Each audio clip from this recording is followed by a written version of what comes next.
আসসালামু আলাইকুম। সবাই কেমন আছেন? আশা রাখি মহান আল্লাহর রহমতে সবাই ভালো আছেন। আমরাও ভালো আছি আলহামদুলিল্লাহ। তো এই তো আজকে আবার সকালে সমস্ত কাজ শেষ, দোয়া মোছা সব কিছু শেষ, ঘর রেডি করা। তো এখন নাস্তা রেডি করার জন্য চলে আসলাম, সেটা আপনাদের সাথে শেয়ার করতেছি আর কি। বাকি সংসারে টুকিটাকি কাজ তো অনেকই থাকে, সবগুলো তো আর শেয়ার করা হয় না, কারণ ভিডিওটা বড় হয়ে যায়। তো সেই জন্য আর কি সিমসামগুলো আপনাদের সামনে দেখাতে চেষ্টা করি আর কি। তো ঠিক আছে, দেখতে থাকুন। তো এই তো নাস্তা বানাইতেছি আর কি। আমি আমার সংসারের কাজকর্মগুলো ইশরাক নামাজ পড়ে উঠিয়ে শুরু করি, কারণ সকালবেলা যেমন কাজে বরকত হয়, তেমনি সকালের আবহাওয়াটা ভালো লাগে, পরিবেশ ভালো লাগে। এই জন্য আমি আমার কাজগুলো ইশরাক নামাজের পরে শুরু করে দিই। 9টার আগে ইনশাল্লাহ শেষ হয়ে যায়। পরে মেয়ে স্কুলে যায়, রান্নাবান্না করি, এই আর কি। তো আমার ভিডিওগুলো আপনারা কে কোথা থেকে দেখেন মেহেরবানি করে একটু জানাবেন। আমি আপনাদের প্রতিটি কথার জবাব দেব, কমেন্টের উত্তর দেব। তো আপনাদের সমস্ত কমেন্টগুলো রিপ্লাই আমি দেবো ইনশাল্লাহ। তো একটু জানাবেন আর কি কে কোথা থেকে আমার ভিডিওগুলো দেখেন। তো আমাদের সংসার বলতে যেমন ছোট হোক বা বড় হোক, সিমসাম হোক বা বেশি মানুষের হোক, কাজ কিন্তু করতে গেলে একই কাজ। তো সেক্ষেত্রে আর কি সকাল থেকে শুরু করি যেন কাজগুলা আবার জোহর নামাজের আগে আগে শেষ করতে পারি, এই জন্য আর কি। তো ঠিক আছে, সবাই দেখতে থাকুন।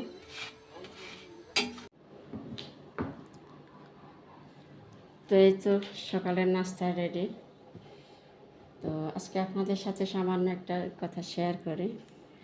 আজকে কিছুক্ষণ পরেই আমরা আমার বড় মেয়েকে দেখতে যাব। তো সেখানে একটা এসি, আমার ঘরে প্রচুর গরম, দোতলা তো, এই জন্য অনেক গরম। তো এই জন্য একটা এসি কেনার জন্য আজকে কিনবো না, দেখিয়ে আসবো আর কি, বা দাম কেমন হয়, সুবিধা বা সুযোগ সুবিধাগুলো দেখিয়ে আসবো এই আর কি। তো ঠিক আছে, সবাই দেখুন আমার ভিডিওটা।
তো এই তো ইফতারি রেডি করলাম সীমিত পরিসর আর কি।